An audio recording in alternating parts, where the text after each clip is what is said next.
네, 2021년 새해 맞이는 어떻게들 준비하고 계십니까? 새해 맞이 집안 대청소로 준비하는 분들도 계실 것 같고요. 가족이나 지인들에게 빌렸던 돈이 있으시다면 좀 갚으면서 깔끔하게 새해를 시작하고 싶으신 분들도 계실 줄 압니다. 네. 그런데 아직 갚지 못한 빚이 하나 있습니다. 바로 수면입니다. 그렇습니다. 예. 자, 잘 자야 건강을 또 잘 유지할 수가 있는데요. 이 수면 부족이 계속되면 금전적인 빚이 쌓이듯이 우리 몸에 수면의 빚이 쌓여서 결국 우리 몸이 대가를 치르게 됩니다. 네. 낮과 밤의 경계도 허물어지고 생체 리듬도 깨지면서 부족하고 질 낮은 수면이 우리의 건강을 위협하고 있습니다.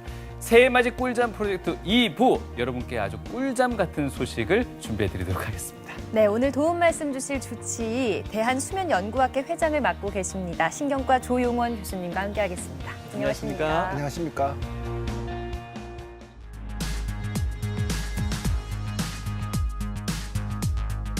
TV 메디컬 약손에서 준비한 새해맞이 꿀잠 프로젝트 그 두 번째 이야기. 새해엔 모두가 걱정 없이 잠들도록 조용원 교수가 조언한다.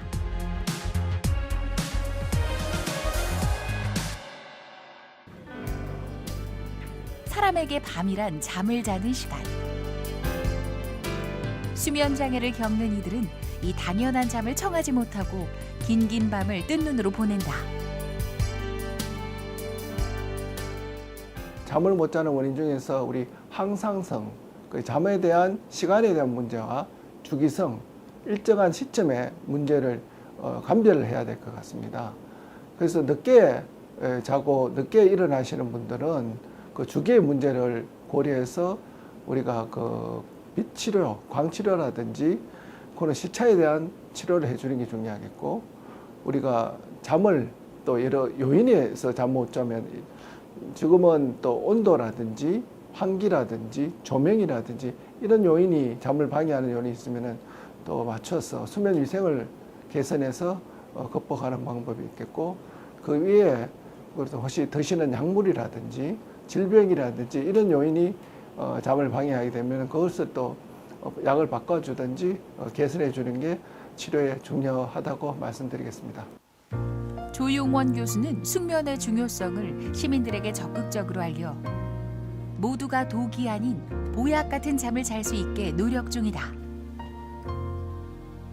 수면장애는 잠을 너무 못 자거나 잠이 너무 많거나 이러한 증상을 가지고 있어도 병인지 모르고 있는 환자분들이 많습니다. 수면장애도 심각한 질환일 수 있겠다 하는 사실을 아시고 수면장애에 관련하여 정확한 수면 전문가의 진단을 통해서 올바로 치료받으시고 그 통해서 좀 완치할 수 있는 그런 계기가 되었으면 좋겠습니다.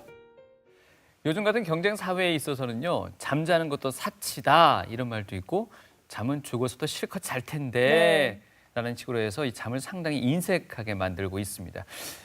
수면은 건강의 척도라고 생각하시는 우리 교수님께서는 어떻게 생각하시나요? 네, 우리가 권장 수면 시간이라고 있는데 한 8시간에서 9시간 정도가 권장 수면 시간이 되겠습니다. 이렇게 웨일 슬리핑이 웰빙의 기본이 됩니다. 네. 그래서 우리 병원에 오시면 최근에는 우리가 신체 척도로서 혈압이나 체온을 측정하듯이 수면 시간도 중요한 신체의 변화를 반영하는 지표로 우리가 생각하고 있습니다. 그래서 숙면을 취하는 것이 건강에 중요한 그런 그 바탕이 되겠습니다. 네. 네, 또 밤 늦게까지 불 켜져 있는 건물들도 참 많습니다. 그 건물들을 보면서 저분들은 언제 퇴근해서 언제 잠에 들까 하는 생각도 해봤는데 실제로 직장인 10명 중에 7명이 우리나라에서 수면 부족에 시달리고 있다고 들었습니다. 네, 그렇습니다. 여기 그림에 보시면은 우리 야간에 우주에서 찍은 우리나라와 일본의 사진이 되겠는데 대도시 중심으로 야간에 이렇게 늦게까지 불이 켜져 있는 것을 볼 수가 있습니다. 실제로 이렇게 잠이 부족한 경향이 많은데 우리나라는 특히 세계적으로도 잠 부족 국가라고 합니다. 여기 보시면 약 7시간 49분인데 실제적으로는 이보다 더 적을 것 같습니다. 네. 그 올빼미 그렇게 늦게 자는 그런 국민들이 많고 초등학교 수면 시간이 세계에서 가장 짧다고 합니다. 그래서 수면 부족으로 해서 우리가 집중력, 기억력, 실행 능력이 떨어지고 기분, 감정에 악영향을 미치고 우리가 여러 가지 질환에 노출되기 쉽고 사고의 위험성이 있게 되겠습니다. 이것은 OECD 각 국가별로 수면 시간을 나타내는 그래프가 되는데 오른쪽에 조금 확대된 그림을 보시면은 프랑스는 약 8시간 50분, 한 9시간 정도 수면을 취하는 데 비해서 한국은 7시간 49분. 하여튼 밑에 보시면은 가장 수면 부족 국가가 되겠습니다. 실제적으로 6시간 정도밖에 안 되는 거로 짐작할 수 있는데 이렇게 우리나라는 하여튼 잠을 너무 적게 자는 국가 중에 하나가 되겠습니다. 예. 저희가 지난 시간에는 일부 해서 이제 잠을 너무 많이 자서 생기는 여러 가지 문제점 짚어봤고요. 오늘은 네. 오히려 잠이 부족해서 생기는 문제점들 짚어볼까 합니다. 구체적으로 어떤 내용부터 한번 짚어볼까요? 잠을 많이 못 잔다면 말이죠. 예, 잠을 못 자는 경우에서는 우리가 교감 신경이 항진되고 스트레스 호르몬이 증가하고 혈당 조절이 잘 안 되고 혈압이 올라가게 됩니다. 그래서 불면증, 잠을 못 자게 되면은 정신적으로도 우울하거나 예민해지거나 집중력이 떨어지게 되고 반응 시간이 떨어지게 되겠죠. 그리고 고혈압이라든지 당뇨, 면역 기능 저하, 여러 가지 신체에 나쁜 영향을 미칠 수가 있게 되겠습니다. 비만과 수면 부족도 관계가 있는데 우리 체중이 수면이 적은 사람들이 비만이 높고 너무 많이 자는 분들도 이렇게 비만이 높다고 합니다. 그래서 적정한 수면 시간이 체중 조절에도 중요하다. 그런 것을 보여주는 그래프가 되겠습니다. 그래서 수면 부족은 우리가 기억력이라든지 인지, 수행 능력, 면역, 건강 모두 다 나쁜 영향을 미쳐서 사망률을 높이게 되겠습니다. 네. 그래서 수면 부족의 신체에 대한 영향을 보면은 사고 위험이 높아지게 되죠. 그리고 인지 기능 저하되고 한마디로 사람이 바보처럼 멍하게 보일 수가 있고 신체적으로 심장 질환, 고혈압, 중풍 등의 위험이 높고 부부 생활도 잘 안 되고 우리가 우울해지죠. 잠을 못 자면은 무기력해지고 그리고 피부 손상, 노화 촉진이 됩니다. 잠을 못 자면은 많이 늙어 보인다고 그러죠. 그런 문제가 생기게 됐고 암기가 안 됩니다. 식욕이 증가해서 체중도 늘어나고 각종 질환에 사망률도 높아지게 되고 판단력도 떨어지게 되겠습니다. 그래서 잠을 잘 자는 것만으로도 건강을 지킬 수 있다 이렇게 이야기하고 잠을 잘 자는 사람은 정서적으로도 안정되어 있고 자신감 있고 건강하며 의욕적이다. 그래서 웰 슬리핑 이게 숙면이 건강에 위해서 가장 중요하다고 말씀드릴 수 있겠습니다. 네. 잠이 보약이라는 말이 괜히 있는 말은 아닌 것 같습니다. 예. 또 저희가 지난 시간에는요, 생체 시계에 따라서 밤에 자고 아침에 일어난다 이렇게 얘기를 했었는데 또 요즘 보면 올빼미족이 또 있거든요. 네. 밤에 오히려 정신이 좀 맑아진다고 하고요. 예, 우리가 아침형, 저녁형 인간이라고 이야기하는데 그게 말씀드리기에 앞서서 우리 수면 각성 주기를 한 번 더 설명드리면은 우리가 낮 동안에 깨어 있는 동안에 깨어 있는 시간이 길면은 항상성 요소에 의해서 잠이 오려는 성질이 있고 주기성은 항상성과 관계없이 낮 동안에는 햇빛이 있는 동안은 각성이 되고 어두우면은 잠이 올라가는 성질이 있습니다. 그에 의해서 수면 각성 주기가 조절이 되는데 우리가 어떤 신체적으로 사람에 따라서는 어떤 분들은 종달새, 아침형 인간이어서 너무 새벽에 일찍 일어나서 활동을 하시는 분들이 있고 네. 또 어떤 분들은 올빼미, 저녁형 인간이어서 늦게까지 작업해서 한 2시, 3시까지 일하시는 분들이 있습니다. 이런 그 크로노 타입이라 그러는데 이런 타입에 따라서 자기 생활이 사회적으로 적응을 할 수가 있습니다. 그래서 이게 집체적으로 사회적 환경과 너무 차이가 나면은 문제가 되겠죠. 그래서 사회 집단에서 이런 생체 시계와 사회적 시계의 차이가 1시간 이상 나는 집단이 한 70% 정도 된다고 합니다. 그래서 이러한 사회적 시차증이 있는 분들은 건강에 위험 인자가 되겠고 흡연, 체중, 우울 등과 관련이 있다고 합니다. 그래서 사회적 시차증은 소셜 제트랙이라고 하는데 차이를 어떻게 보느냐 하면은 주중에 수면 시간과 주말의 수면 시간이 차이가 나는 경우에서는 주중에 수면이 부족하다고 이해하시면 되겠습니다. 그래서 여기 보시면은 주중의 수면 시간의 중간과 주말의 수면 시간의 가운데의 차이를 보시면서 1시간 이상 될 때 이거는 사회적 시차증이 있다 이렇게 생각하시면 되겠습니다. 그래서 주중에 좀 피곤하셨던 분들이 주말에 조금 많이 주무셔도 월요일만 되면 다시 피곤해지는 것 또한 사회적 시차증 때문일까요? 예, 영향이 있습니다. 예. 수면은 항상성 문제에서 수면 시간을 보충하더라도 주기성 문제가 해결되지 네. 않기 때문에 주말에 밀린 잠을 좀 자더라도 월요일 되면 피곤할 수가 있겠죠. 그래서 월요병을 예방하기 위해서는 규칙적으로 일률적으로 그렇게 수면을 취하는 것이 예방하는 데 도움이 되겠습니다. 예. 네. 자, 그리고 이제 또 내년에 고3이 되는 학생들 이제 또 잠과의 전쟁이 시작이 네. 됐습니다. 옛말에 보면요. 4당 오락이라고 해서 4시간 자면 붙고 5시간 자면 떨어진단 말이 있는데요. 이게 진짜 옛말인 것 같은 게 아까도 말씀하셨듯이 잠을 많이 자야 또 기억력이 회복이 된다고 네. 하셨습니다. 네, 어떻게 보십니까? 예, 그렇습니다. 제가 우리 대구시에 있는 고등학생들 대상으로 수면 시간과 학업과의 관계를 한번 조사를 해보았습니다. 예. 제가 직접 설문 돌려서 학생들하고 수면 시간과 학업 성적 관계를 보니까 결과적으로 잘 자는 학생들이 공부를 잘 했습니다. 여기 한번 조금 보면은 이건 중학교 학생과 같이 했는 데이터를 보면은 중학생은 한 44% 정도, 고등학생은 한 70%까지 수면의 질이 떨어지고 나쁜 수면의 질을 보여주었습니다. 네.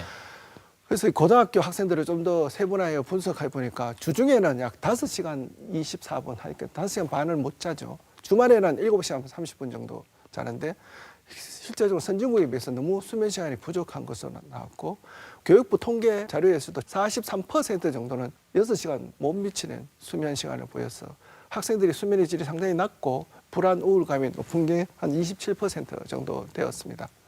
그래서 미국의 청년의 하루 수면 시간을 보시면은 그래프가 오른쪽으로 올라가 있죠. 어느 게 미국 청소년? 전체적인 미국 청소년 수면 시간이 아. 되겠습니다. 여기 보시면은 미국의 초등학생, 중학생, 고등학생의 수면 시간인데 아침에 일어나는 시간은 대개 학교 등교 때문에 비슷하니까. 네. 근데 잠자리에 드는 시간들이 초등학생은 9시 반쯤 잠이 들지만 고등학생은 한 11시쯤 잠이 들게 되죠. 그래서 평균 수면 시간이 그래도 고등학생 되면은 7시간 반 정도 수면을 취하게 돼서 우리나라 학생들보다는 훨씬 더 많은 수면을 취하게 되는 것을 알 수가 있게 되겠습니다.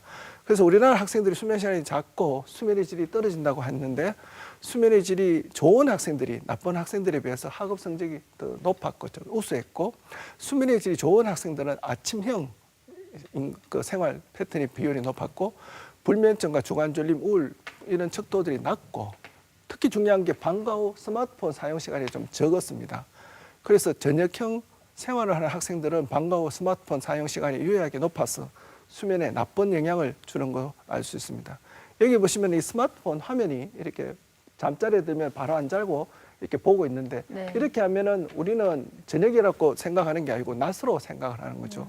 그래서 바로 잠이 들 수가 없습니다. 수면에 방해를 하게 되는 거죠. 그래서 학업 성적이 상위권인 학생들은 수면의 질이 좋고 방과 후 스마트폰 사용 시간이 적어서 이 스마트폰 사용 시간이 학업 성적에 영향을 미칠 수 있는 교정 가능 인자로 우리가 연구가 되었습니다. 네. 생각보다 이 스마트폰 사용이 수면의 질에 미치는 영향이 생각보다 더 크게 네. 나타나는 것 같네요. 네, 그렇습니다. 예. 이게 좀 이따 말씀드린 이 빛 조명이 음. 우리 수면에 또 많은 영향을 미칩니다. 그래서 스마트폰을 사용하면은 그 빛의 영향으로 인해서 수면의 질이 떨어지게 예. 되겠습니다. 뭐 스마트 장시간 사용하는 것도 수면의 질을 나쁘게 한다고 말씀을 주셨는데 네. 지금부터는 수면 부족을 일으키는 원인들에 대해서 저희가 하나하나 또 짚어보도록 하겠습니다. 어떤 걸 첫 번째로 꼽으셨을까요? 예, 우리 잠을 너무 적게 자는 게 문제인데 잠을 잘 자지 못하는 그런 경우부터 한번 보겠습니다. 잠을 잘 못 드는 경우는 우리 불면증 혹은 다른 질환, 그러니까 하지 불안 증후군이 있어서 잠을 못 자든지 수면 중에 또 이상 행동, 여기서 렘 수면 행동 장애라고 이야기했는데 이런 질환 때문에 잠을 잘 못 자는 경우도 있고 수면 주기 장애로서 수면 주기 자체가 뒤로 밀려서 전체적으로 잠들기가 어려운 그런 경우가 있습니다. 그래서 첫 번째는 불면증에 해당되는데 가장 많은 환자들이 호소하고 있습니다. 잠이 잘 오지 않습니다. 잠이 잘 들지도 않고 자다가 자주 깨고 아침에 일어나도 또 머리가 맑지 않고 힘듭니다. 이렇게 호소를 많이 하고 있습니다. 이것은 우리 앞산에서 찍은 대구시 야경이 되겠습니다. 네. 상당히 멋있게 보일 수도 있는데 이런 조명이 실제적으로는 우리 잠에 가장 나쁜 영향을 끼치고 있습니다. 그래서 이 빛공해라는 이야기가 있습니다. 그래서 야간에 인공 조명에 노출이 오래되면 우리 건강에 굉장히 위험합니다. 그리고 실제적으로 빛공해가 많아서 수만 마리 새들이 빛 때문에 죽는다고 이야기하고 기후 변화에도 기여를 한다고 합니다. 그리고 빛을 계속 쬐주면 우리 나무가 사계절 변화를 해야 되는데 그런 변화에 방해가 되고 있고 또 하나 예는 우리가 여기 가까이 있는 우리 범어 사거리 주변에 아파트들이 많죠. 그래서 범어 사거리 있는 조명이 너무 밝아서 아파트 주민들이 밤잠을 설치해서 수면을 방해하는 경우가 너무 많아서 상당히 힘들어합니다. 그래서 이렇게 빛이 좋은 면도 있지만 우리 건강에 이렇게 나쁜 그런 영향을 미치기도 합니다. 네. 그래서 저희가 이제 불면증에 대해서 우리나라에 얼마나 많은 그런 사람들이 고통을 받고 있는지 한번 조사를 한번 해봤습니다. 그래서 전국적으로 한 5천 명 대상으로 전화 인터뷰를 했는데 보시면은 약 한 27% 정도가 수면 장애를 경험하고 있다 이렇게 이야기하고 있습니다. 그래서 이런 불면증은 여자분들이 남자에 비해서 좀 더 많고 또 나이가 증가할수록 수면 때문에 어려움을 겪는 분들이 더 많았습니다. 그리고 또 갱년기, 이렇게 폐경기 이후에 불면증을 호소하는 분들이 더 많아서 이 수면 장애는 우리 주변에 너무나 흔한 그런 증상으로 우리가 인식되고 있습니다. 네, 수면 장애를 일으키는 원인들 함께 알아봤는데요. 네. 이렇게 불면증을 앓는 분들은 보통 이제 수면제를 찾게 됩니다. 근데 수면제는 병원에서 처방전이 있어야 되기 때문에 대신 약국에서 쉽게 구매할 수 있는 수면 유도제를 찾게 되는데요. 이 수면제와 수면 유도제는 어떻게 차이가 있는 걸까요? 예, 수면제는 수면을 위해서 개발될 약이 수면제가 되겠고 수면 유도제는 다른 목적으로 개발된 약인데 부작용으로 수면을 유발하는 약들이 있습니다. 예를 들어서 우리 감기약을 복용해도 졸립다 하는 경고가 있지 않습니까? 그렇듯이 우리 항불안제 그리고 우울증 약도 부작용으로 수면을 유발하는 경우가 있습니다. 그래서 이런 약물들은 사실 쉽게 복용 처방되어 있는 건 사실이지만 오남용 위험이 있습니다. 예를 들어서 수면 무호흡증 같은 게 있을 때 수면제를 복용하시면은 수면 무호흡증이 더 나빠질 수도 있고 조금 이따 말씀드린 하지불안 증후군도 실제적으로 다리가 불편해서 잠을 못 자는데 그냥 수면제라든지 우울증 약을 복용함으로써 증상이 악화되는 경우가 있어서 수면제나 수면 유도제는 모두 복용에 주의를 요하겠습니다. 네. 계속해서 불면증 이야기 좀 더 이어가 보도록 하겠습니다. 네. 교수님을 찾는 그 환자들이 호소하는 주된 증상이라고 해야 될까요? 불면증 어떤 것들이 있습니까? 예, 불면증은 잠을 잘 들지 못한다. 예. 혹은 자다가 자주 깬다. 혹은 아침에 너무 일찍 일어난다. 혹은 자고 일어나도 개운하지 않다. 이런 특징적인 증상들을 환자들이 호소를 합니다. 그래서 이런 수면 방해하는 요인들이 있는데 이런 분들을 자세히 물어보면은 잠자리가 좀 좋지 않은 경우가 있습니다. 그래서 좀 시끄럽다든지 요즘은 층간소음도 문제가 많이 됩니다. 그죠? 그렇든지 조명, 아까 말씀드린 너무 밝은 조명. 그러니까 특히 우리나라 같으면은 이 형광등이라 할까? LED 전등들을 많이 사용하시는데 네. 그런 밝은 조명에 있다가 또 드라마 같은 거 보시다가 갑자기 주무시러 가면 잠이 잘 안 옵니다. 왜냐하면 신체적으로 잠을 잘 준비가 되어 있지 않아서 그런 거죠. 그리고 온도는 특히 여름에 열대야라든지 그렇게 하지 않습니까? 너무 그런 게 문제가 될 수도 있고 너무 불규칙적으로 생활하는 경우가 수면을 방해하는 경우도 있고 그리고 술이라든지 카페인, 커피라든지 이런 것들이 또 수면을 방해하게 되고 우리가 그 TV 이런 것들을 보게 되는데 이게 또 침대에서 보는 사람들이 많고 침대에서 또 책을 보는 분들이 많습니다. 이런 것들은 잠을 방해하게 되는 거죠. 그리고 여러 가지 스트레스나 걱정들이 잠을 방해하는 경우가 많습니다. 그래서 전 시간에 한번 보여드리는데 정상적인 수면 구조는 여기 보시면은 깊은 잠, 얕은 잠이 규칙적으로 이렇게 렘 수면과 반복되는 패턴을 보여야 되는데 불면증 환자분들은 수면 검사해 보면 이렇게 깊은 잠도 없고 위에 보시면은 깨어 있는 이 잠들이 이렇게 계속 있지 않습니까? 약간 잠이 들다가 다시 깨게 되고 또 잠깐 잠들다가 깨야 되고 이렇게 잠을 거의 못 주무시는 거죠. 그래서 이런 경우에 있는데 수면제를 복용하게 되면은 좀 잠은 오게 되는데 역시 다 유지가 안 되지 않습니까? 또 깨게 되고 오게 되고 그래서 잠자는 시간은 좀 늘었지만 수면의 질은 결코 많이 호전되지 않습니다. 그래서 수면제의 복용에 의한 수면 검사를 한번 보여드리면은 환자분들이 수면제 복용에 대해서 상당히 좀 경각심을 가지게 되는 경우가 되겠죠. 그리고 또 잠 못 자는 분들은 앞 시간에 말씀드렸지만 활동량 측정기를 통해서 손목시계 같은 거 보시면은 계속 밤에도 자는 시간들이 별로 없지 않습니까? 그죠? 이러한 다양한 검사를 통해서 수면 불면증 환자들을 우리가 평가를 해볼 수 있고 그에 대해서 분석을 통해서 이 환자분들이 어떤 문제가 있는지 우리가 찾아보고 있습니다. 네. 수면제를 드시는 분들 수면제를 먹고 잠에 청하게 되면은 그 잠의 질이 좋지도 않고 또 근본적인 치료법도 아니라고 말씀을 하셨는데 네. 그렇다면 어떤 치료를 받는 게 좋은 걸까요? 불면증의 치료에서는 일단 본인이 불면증이 근본적으로 어떤 문제가 있는지를 분석하는 게 중요하겠습니다. 잠자리 환경이 괜찮은지, 불면증이 생기게 된 계기가 있는지, 혹은 동반돼 있는 다른 질환이 있는지, 혹은 수면 장애가 아까 처음에 말씀드린 항상성 문제인지 주기성 문제인지를 또 분석하는 게 좋겠죠.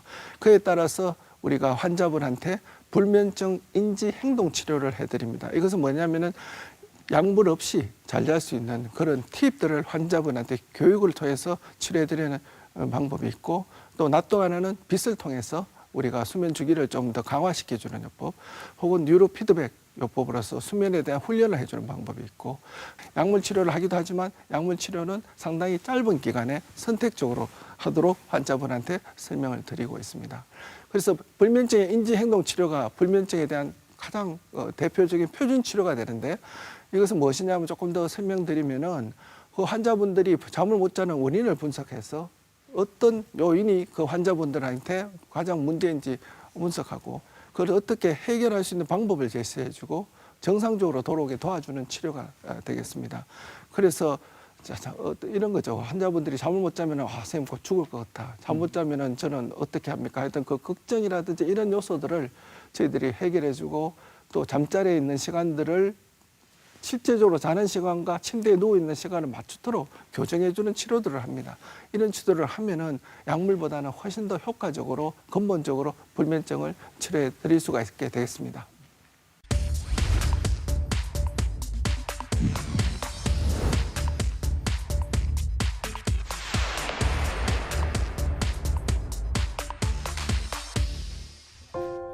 오래전부터 잠을 설쳤다는 이순희 씨. 모두가 잠드는 시간에 왜 잠을 못 자는지 그녀로선 도저히 알 길이 없었다. 잠을 영 못 자지요.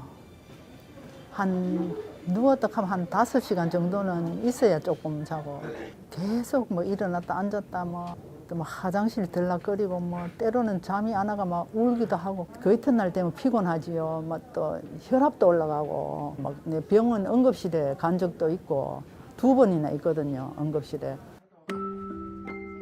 얼마 전 우연한 기회에 받게 된 수면 다원 검사. 이순희 씨는 하지불안 증후군이란 진단을 받았다.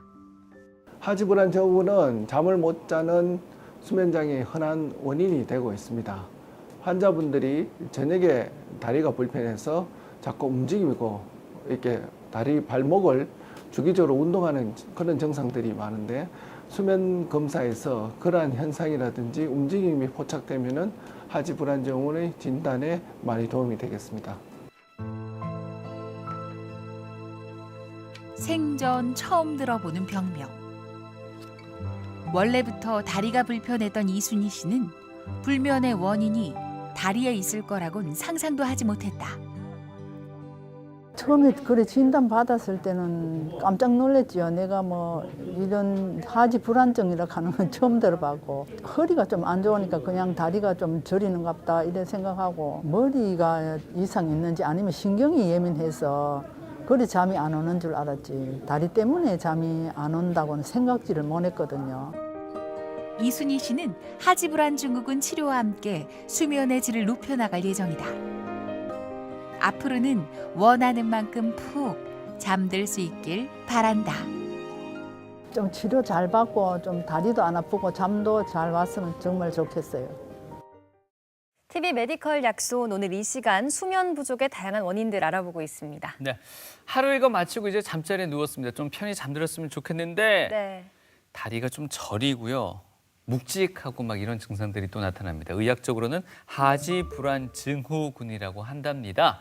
좀 정확하게 한번 들어보도록 하겠습니다, 교수님. 예, 하지불안 증후군은 다리, 특히 종아리 부위가 불편합니다. 이렇게 호소하는 환자분들의 특징입니다. 네. 그래서 다리가 불편한데 실제적으로는 불편하다보다는 움직이고 싶은 충동입니다. 그러니까 가만히 못 있겠고 자꾸 이렇게 안절부절 못하고 이렇게 주무르거나 움직이거나 하는 게 특징이 되겠고, 왜 그러냐면 움직이면 그 증상이 또 좋아집니다. 네. 그래서 좋아지다가 또 가만히 있게 되면 다시 또 악화됩니다. 그런데 재미있는 것은 이러한 증상이 낮보다는 밤에 특히 잠들기 전에 심해져서 잠을 방해하는 게 하지 불안 증후군의 특징이 되겠습니다. 네. 그래서 하지 불안 증후군은 밤에 다리가 불편한 게 특징이지만 그 밤에 그런 것을 해서 잠을 방해하게 되면 낮 동안도 상당히 우울하게 되고 예민해지죠. 그래서 주간 기능도 떨어지고, 이런 분들이 또 다리에 이렇게 꼼지락하는 네. 움직이는 그런 운동장에 같이 동반되는 게 많아서 이런 것을 통해서 여러 가지 신체에 나쁜 영향을 나타내는 게 특징이 되겠습니다. 그래서 제가 얼마나 많은 분들이 하지 불안 증후군이 있는지 처음으로 우리나라에서 한번 연구를 해봤습니다. 네. 혹시 한 5,000명 대상으로 조사를 해보니까 전국적으로 나이별로 지역별로 샘플을 추출해서 보았는데, 여기 보시면은 약 전체적으로 약 7.5% 정도 이렇게 하지 불안 증후군인데, 특히 보면은 3.9% 정도는 확실한 하지 불안 증후군이 의심되고, 나이가 많을수록 더 많고 여자분들에서 더 많은 빈도를 보여주었습니다. 네. 네. 이 그래프를 봐도 40대 이상 중장년층에서 빈도가 많이 그렇죠. 나타나는데요. 근데 원래 나이가 들면 또 다리가 좀 쑤시고 저리고 이런 증상이 있을 텐데, 이런 하지 불안 증후군과 그런 증상을 또 비교를 해야 될 것 같아요. 예, 그렇습니다. 하지 불안 증후군은 단순하게 다리가 불편한 게 아니고 움직이고 싶은 충동이 있고, 이러한 충동이 잠들 때 저녁에 악화되는 특징이 있습니다. 그래서 단순하게 다리가 저린다든지 또 감별해야 될 게 다리가 쥐가 난다고 호소하는 분들이 많죠. 네. 그런 분들은 이렇게 다리가 움직이면 호전된다든지 그런 특징은 아닙니다. 그래서 감별 진단이 꼭 중요한 포인트가 되겠습니다. 비슷한 증상이 다리가 아닌 다른 부위에 나타나기도 합니까? 네, 그렇습니다. 처음에는 종아리에 나타나다가 심해지면은 상체 혹은 팔에 진행하기도 합니다.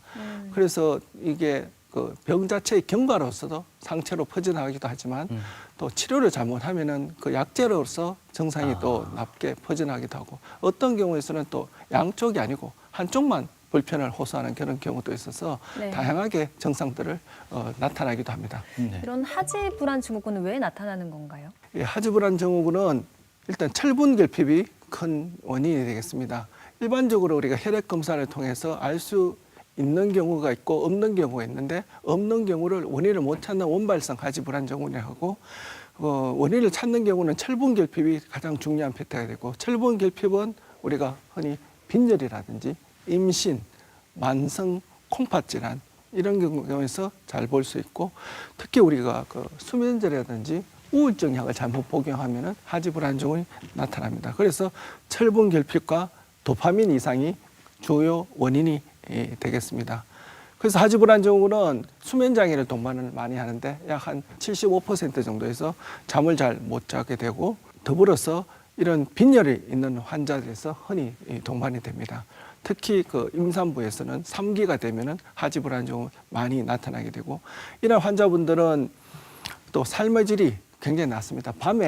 밤만 되면은 다리가 불편하니까 밤이 무섭죠. 네. 그래서 삶의 질이 완전히 떨어져서 우리 콩팥 질환이나 그 고혈압 환자 정도에서 비교해서 비슷할 정도로 삶의 질이 떨어집니다. 수면 장애는 제가 조사해 보니까 확실하게 심한 사람들은 약 70% 정도까지 잠을 못 자는 경우가 많겠고, 여기 보시면은 우울과 불안이 또 보시면은 코골이라든지 다른 정상군에 비해서도 상당히 높게 보입니다. 그래서 밤에 잠을 못 자는 것이 낮 동안에 이런 불안이나 우울에 큰 영향을 끼치게 되겠죠. 삶의 질을 조사한 그래프가 되겠는데, 네. 파란색이 정상적인 삶의 질이 되는데 빨간색이 보이는 이 하지 불안 증후군은 모든 지표에서 정상군에 비해서 다 낮게 보입니다. 요 밑에 보이시는 고혈압이나 당뇨와 유사할 정도로 그 삶의 질이 낮게 해서 상당히 우리 건강뿐만 아니라 전체적으로 삶에 나쁜 영향을 미치는 그런 질환이 되겠습니다. 네. 그래서 제가 이런 하지 불안증후 치료는 보시면 일단 원인이 되는 걸 피해 줘야 되겠죠. 원인은 알코올 중에서도 와인이나 이런 게 특히 더 악화시키는 요인이 됩니다. 그래서 카페인은 피해 주는 게 좋겠고 또 비약물 치료에서는 족욕이라든지 마사지, 주무르는 것 등이 도움이 되겠고 약물로서는 우리 식약청에 승인된 약은 도파민제밖에 없습니다. 그래서 이러한 질환은 이렇게 약물로 치료하지만 실질적으로 환자분들은 평생 계속 약을 먹어야 되는 스트레스 상황에 있게 되는데 제가 근본적인 치료를 위해서 철분 주사로서 하지 불안증후군 치료를 우리 아시아에서는 처음 해보았습니다. 네. 그래서 해보니까 여기 그래프에 보시면은 여기가 시간이 되는데 약 1년에서 약 한 3년까지 철분 주사를 투여하니까 약 한 40%에서 30% 정도까지는 그 약 없이 한 번의 주사로서 완치하는 것을 볼 수가 있었습니다. 그래서 하지 불안증후군의 근본 치료로서 철분 주사 치료를 저희 센터에서는 하고 있고 상당히 좋은 효과를 경험하고 있습니다. 네. 자, 밤잠을 설치게 만드는 여러 가지 원인들 가운데 하지 불안증후군에 대해서 알아봤고요. 다음은 몸부림하고 잠꼬대 네. 얘기를 좀 이어가 볼까 합니다. 몸부림, 잠꼬대 이것도요 생각보다 위험성이 또 크다고 말씀하십니다. 맞습니까? 예, 그렇습니다. 특히 몸부림이나 잠꼬대가 나타나는 연령에 네. 따라서 특히 더 위험할 수가 있습니다. 사실은 그 어린이들은 사실 그 좀 잠을 잘 설치죠. 예. 예, 그래서 근데 대부분 어린이들은 나이가 들면은 좋아지는 경향이 많지만 나이가 든 성인에서 잠꼬대를 할 때는 상당히 우리가 주의를 요하게 되겠습니다. 그 중에서 하나가 이 렘 수면 행동 장애라는 질환이 있습니다. 우리가 렘 수면은 우리가 꿈꾸는 잠이라고 말씀드렸는데 정상적으로는 꿈을 꾸는 잠 동안에 운동신경은 마비가 돼서 행동을 하지 않게 되는 거죠. 그렇지만 이 마비가 돼야 될 운동신경이 신경적으로 문제가 있어서 마비가 되지 않으면 꿈을 그대로 행동으로 나타내게 됩니다. 그게 렘 수면 행동 장애가 돼서 그래서 꿈을 자꾸 행동하다 보니까 이렇게 과격하게 움직여서 옆에 다른 사람을 다치게 할 수도 있고 본인이 다칠 수도 있고 근데 이게 중요한 이유가 나중에 이렇게 다른 퇴행성 질환으로 진행하기 때문에 이게 일찍 적절한 진료와 치료가 중요하겠습니다. 퇴행성 질환이면 어떤 걸 말씀하시나요? 퇴행성 질환 중에서 우리 치매라든지 파킨슨병, 그렇게 신경계 퇴행성 질환의 예. 그 초기 증상으로 이렇게 잠 동안에 설치는 행동 장애가 먼저 나타날 수가 있게 되겠습니다. 예. 그래서 우리가 렘 수면 중에는 내가 그 꿈을 꾸게 되는데 이렇게 그 꿈꾸는 동안에 나타나는 그런 운동 신경이 억제되는 그런 것이 퇴행성 질환에서는 억제되지 못하기 때문에 네. 네. 이렇게 렘 수면 행동 장애가 나타나게 됩니다. 그래서 이런 것은 보통 그 과격한 행동으로 보이는 경우가 많습니다. 때리거나 고함을 지르고 발길질하는 경우도 많고 본인도 그렇지만 같이 자는 사람이 다칠 위험이 있고 잠꼬대로 나타나지도 않고 실제적으로 이렇게 굉장히 좀 드물지 않습니다. 주로 중년에서 많이 보고 있고 그래서 이런 경우에서는 그냥 단순하게 뭐 잠꼬대 아니야 할 게 아니고 꼭 치료받아 보실 필요가 있습니다. 그래서 퇴행성 신경계 질환으로 진행을 한다고 말씀드렸는데 퇴행성 신경계 질환은 파킨슨이나 치매 이런 것들이 초기 증상으로 나타날 수가 있는데 그 원인은 이렇게 렘 수면을 관장하는 부위가 내관 부위가 있는데 그 부위에 퇴행성 질환이 병변이 있다가 그게 조금 더 진행하면은 그 파킨슨을 일으키는 부위까지 진행하면은 파킨슨병이 나타나게 되고 그게 또 진행해서 대뇌 피질로 퍼지면은 치매가 나타나게 되는 거죠. 그래서 이게 한 10년 정도 경과하면 약 50% 이상 이렇게 나타난다고 하는데 다행인 것은 모두 그렇게 진행하는 것은 아닙니다. 그래서 우리가 주기적인 경과 관찰이 중요하겠습니다. 네. 그럼 경과 관찰을 하면서 치료는 어떤 식으로 이루어지게 되는지가 궁금하고요. 또 치료를 하면 완벽하게 없어질 수 있나요? 그 증상들이? 예, 치료는 일단은 다치지 않게 해야 되겠죠. 우리가 렘 수면도에 나타난 과격한 행동이라든지 그런 그 고함이라든지 이런 것을 통해서 우리가 그 물리적 손상을 방지해 주려고 해야 되는데 실제적으로 렘 수면 동안에 나타나는 행동이기 때문에 렘 수면을 없애주면은 될 것 같지만 실제 렘 수면은 우리 신체의 건강에 위해서 중요한 그런 수면 구조가 되겠습니다. 네. 그래서 렘 수면을 없애주지는 않고 렘 수면 중에서 나타나는 행동을 없애주는 쪽으로 치료를 하게 됩니다. 특히 그 하나의 팁은 우리가 그 술이라든지 스트레스라든지 이런 것들을 받으면은 꿈이 강화돼서 렘 수면 행동이 또 과격하게 나타나는 경우도 있어서 우리가 좀 이완이라든지 그런 좀 정서적인 안정 그리고 음주를 피한다든지 이런 그 환경적인 요인을 통해서 환자분들께 설명을 드리고 같이 치료하고 있습니다. 네.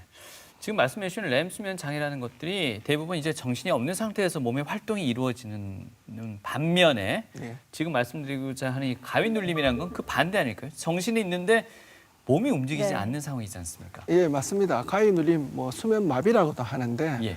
역시 그 렘 수면과 관계 있습니다. 렘 수면은 잠들고 90분에서 100분 뒤에 나타나야 되는데 우리 잠들 때 이렇게 갑자기 렘 수면이 들어와서 마비가 되어서 잘 못 움직인다든지 어떨 때는 환청이 느끼기도 하고 그렇습니다. 그런 경우에서는 기면증의 대표적인 증상이지만 우리가 정상인에서도 너무 수면 부족이라든지 다른 수면 장애가 동반되든지 스트레스가 있으면 가위 눌림을 간혹 경험하게 됩니다.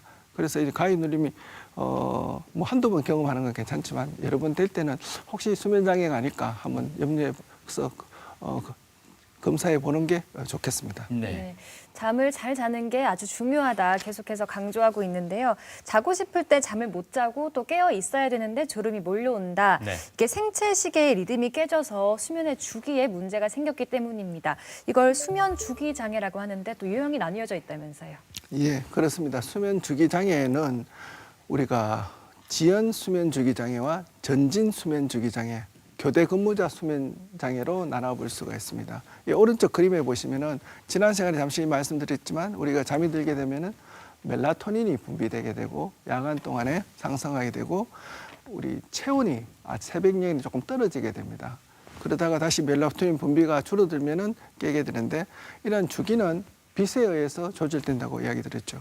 그래서 야간에 자야 되는 시간에 못 주무시고 이 주기가 환경과 어긋나는 경우를 수면 주기 장애라고 이야기하게 되겠습니다. 이 그래프를 보시면 우리 수면 일지에 되는데 여기 보시면은 저녁 8시쯤 되면은 이 분들은 잠이 드는 거죠. 그죠? 잠이 들고 새벽 한 3시, 4시 되면 깨게 되어 있습니다. 여기 보면은 그렇지만 수면 시간은 보면은 그래도 한 6시간, 7시간쯤 되지 않습니까? 예. 그래서 이거는 다 수면 주기가 앞으로 당겨 있는 전진 수면 장애의 수면 일지가 되겠습니다. 이에 반해서 지연 수면 장애는 수면 주기가 뒤로 밀려 있는 거죠. 네. 아마 이게 뭐 직장인들이나 예술이 하는 분들이 많은 것 같은데 2시, 3시까지 주무시지 못하고 있다가 잠이 들고 한 7시 정도는 뭐 또 사회생활 해야 되니까 일어날 수도 있고 주말 같은 경우에서는 12시까지 이렇게 주무시는 경우가 많죠. 이게 전형적인 지연 수면 주기 장애가 되겠습니다. 그리고 교대 근무 수면 장애가 상당히 많죠. 네. 우리가 요즘은 뭐 밤에 일하시는 분들 굉장히 많지 않습니까? 그죠? 그래서 그런 분들은 이 잠에 상당히 그 수면 장애 위험에 많이 노출되어 있습니다. 그래서 교대 근무자분들은 이 생체 주기하고 외부 환경이 이렇게 맞지 않는 상태가 되고 그러다 보니까 이렇게 잠을 쉽게 들지 못하고 유지할 수가 없고 낮에는 자꾸 졸리고 피곤하고 집중이 안 되고 우울 예민해지고 머리가 아프되죠. 그래 이런 분들은 진짜 상해의 위험이 높습니다. 사고의 위험이 높고 병가 사용이 증가되고 졸음과 관련된 사고의 위험이 높고 실제로 또 여성분들에서는 유방암이나 다른 각종 암의 위험이 높은 그런 그 장애가 되겠습니다. 이런 위험성을 가지고 있는 직종 중에 하나가 바로 또 소방관이기도 한 것 같습니다. 네. 교대 근무자 네 명 중 소방관 4명 중에 1명이 수면 장애를 또 겪고 있다고 하는데요. 이 교대 근무자들을 위한 좀 꿀잠을 위한 꿀팁 없을까요? 예, 있습니다. 교대 근무자들을 보면은 밤 근무가 끝나고 아침에 귀가하는 경우에서는 우리가 그 햇볕의 노출을 줄이는 게 중요하겠습니다. 왜냐하면은 그분들은 이제 수면을 해야 되는 시간이니까 선글라스를 짙게 그런 선글라스를 착용했고 잠을 잘 때도 암실 그렇게 어둡게 해서 실제 밤처럼 해서 주무시는 게 중요하겠고 가능한 한 조금 일찍 취침을 해서 총 수면 시간을 좀 늘려주는 방향으로 행동하시는 게 좋겠고 그리고 생체 시계의 조절을 위해서 빛이 중요하다고 했는데 빛뿐만 아니라 멜라토닌이 있습니다. 약물을 복용해서 조절을 하면 도움이 되겠고 우리가 또 수면 교대를 할 때는 밑에도 있지만 낮에서 밤으로 조금씩 뒤로 조절하는 게 더 편합니다. 시차 적응할 때도 그렇죠. 그죠? 유럽으로 갈 때가 동쪽으로 갈 때보다 더 편한 게 뒤로 밀리는 거는 조금씩 적응이 더 빠릅니다. 그래서 할 때는 취침 시간을 한 2시간 정도 조금씩 해서 근무 시간에 맞춰서 생활하시는 패턴을 하면은 상당히 수면에 도움이 될 것입니다. 그래서 그 잠은 그렇게 유지하고 또 깨어야 각성을 유지해야 되는 근무 중에서는 통근 시간이 짧은 게 좋겠죠. 시간이 길면 안 좋고 근무 중에서는 환경이 허락하면은 잠깐씩 잠을 자는 게 집중을 높이는 데 도움이 되겠고 혼자 있으면 더 졸리게 있게 되니까 같이 근무할 수도 하고 근무 중에 휴식 시간에는 좀 산책이라든지 활동을 하고 카페인이 좀 도움이 되겠죠. 오히려 이런 경우에서는. 그리고 단순하고 지루한 업무를 피하는 게 도움이 되겠습니다. 그렇지만 교대 근무자 아니라도 일반인들을 위해서도 그 숙면의 팁도 한번 같이 참고해 보시면 이렇게 낮에는 햇볕을 많이 봐서 우리 수면 주기에 대한 강도를 높이는 게 중요하겠고 무엇보다 중요한 팁은 이것입니다. 자고 깨는 시간을 규칙적으로 항상 10시에 주무시면 10시에 주무시는 게 숙면을 취하는 팁이 되겠습니다. 그리고 규칙적인 운동도 도움이 되겠고 잠자리 환경을 편하게 맞춰줘야 되겠고 카페인, 술, 담배 같은 것을 피해주는 게 좋겠고 뭐 견과류라든지 우유, 두유 이런 것은 수면에 도움이 되겠죠. 그리고 침대에서 아까 말씀드렸듯이 TV나 독서하는 것을 피해주는 게 중요하겠고 낮잠은 밤잠이 방해되지 않는 범위 내에서 15분 미만으로 낮잠을 주무시고 그리고 잠자리에서 자꾸 시계 보지 마시고 그죠? 주무시는 시간하고 침대에 누워 있는 시간을 비슷하게 맞추는 게 숙면의 팁이 되겠습니다. 그래서 우리가 계속 이게 언제 잠들까 해서 시계 보다 보면 30분, 1시간 지나면은 숙면이 안 되겠죠. 그래서 전체적으로 누워 있는 시간과 실제적으로 취침 시간이 비슷하게 맞추면은 숙면에 도움이 되겠습니다.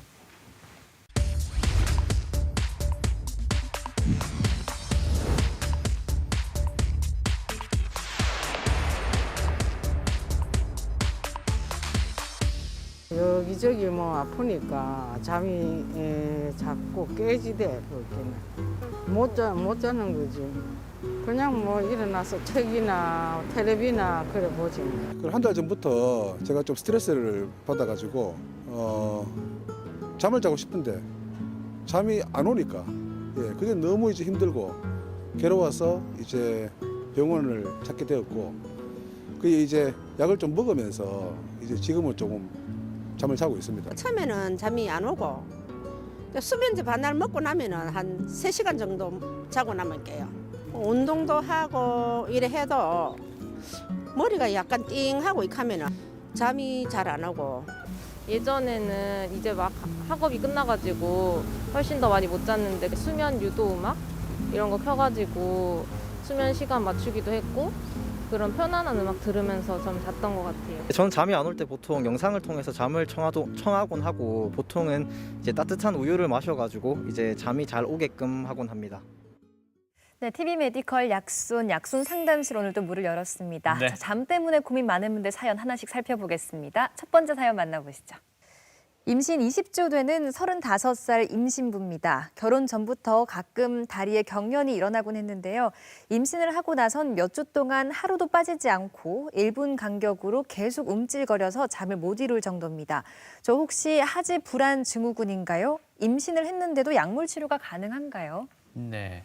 앞서 교수님께서는 철분을 네, 투여하는 방법을 얘기해 주셨는데 임산부입니다. 어떻습니까? 예, 그렇습니다. 우리가 임신하게 되면은 아시다시피 철분이 부족하게 되겠죠. 특히 임신이 진행됨에 따라서 철분 부족은 더 상대적으로 더 심해지게 되겠습니다. 그래서 이런 경우에서는 철분 부족이 이 질문하신 분의 임산부에서는 더 하지 불안 증후군의 원인으로 이야기할 수 있습니다.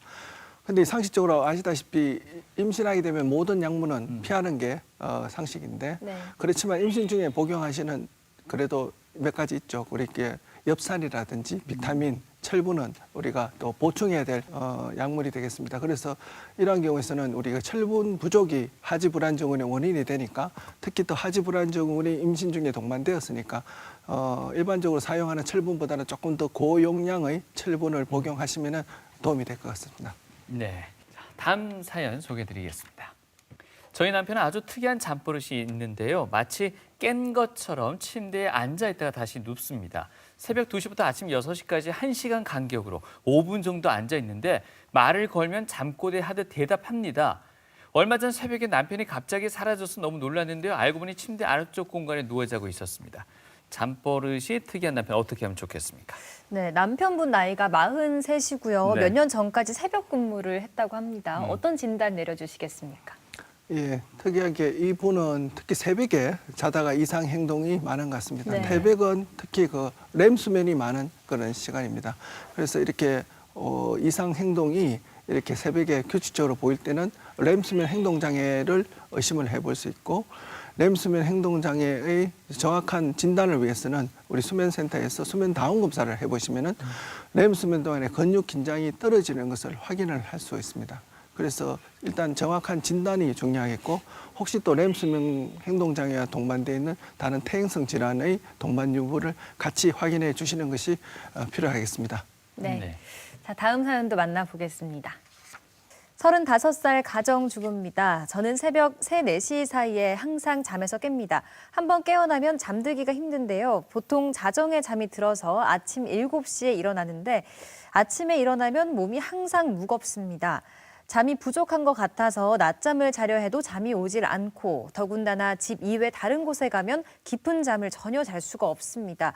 저의 이런 증상 혹시 불면증인가요? 현대인들의 가장 흔한 증상 중에 하나인 것 같기도 합니다. 주부들이시고요. 불면증인가요? 예, 이분은 잠이 유지가 되기 힘든 그런 불면증 같습니다. 예. 그래서 잠을 자더라도 새벽에 깨게 되고, 특히 이분은 잠자리 환경이 수면에 가장 밀접한 영향을 미쳐서 잠자리가 바뀌면은 잠을 잘 못 잔다 이렇게 하는 분들도 많습니다.